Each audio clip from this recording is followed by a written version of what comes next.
અંકલેશ્વરની યોગ્ય એસ્ટેટ વિસ્તારમાં પોલીસ વિભાગ દ્વારા રૂપિયા 4.37 કરોડથી વધુની કિંમતના વિદેશી દારૂનો નાશ કરવામાં આવ્યો હતો।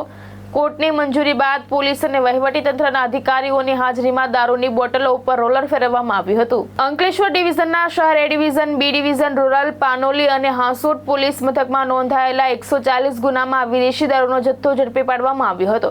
કોર્ટની મંજૂરી મેળવ્યા બાદ રૂપિયા 4,37,36,000થી વધુ કિંમતની 1.23 લાખથી વધુ બોટલોનો નાશ કરવામાં આવ્યો હતો। આ કાર્યવાહી નાયબ કલેક્ટર બી.એ. જાડેજા, મામલતદાર રાજન વસાવા અને ડીવાયએસપી ડોક્ટર કુશલ ઓઝાની ઉપસ્થિતિમાં કરવામાં આવી હતી।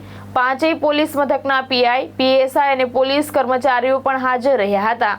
તથા એસપી ભરૂચ સાહેબની સૂચના અન્વયે આજરોજ અંકલેશ્વર ડિવિઝનના 5 પોલીસ સ્ટેશનના 140 જેટલા ગુનાઓના પ્રોહિબિશનનો મુદ્દામાલ જે છે, જેની કિંમત લગભગ 4,37 લાખ જેટલી થવા પામે છે, જેમાં અંદાજે 1 લાખ જેટલી પ્રોહિબિટેડની લીકરની જે બોટલ્સ છે તેનો મુદ્દામાલનો નાશ કરવાનો કાર્યવાહી હાથ ધરવામાં આવી હતી।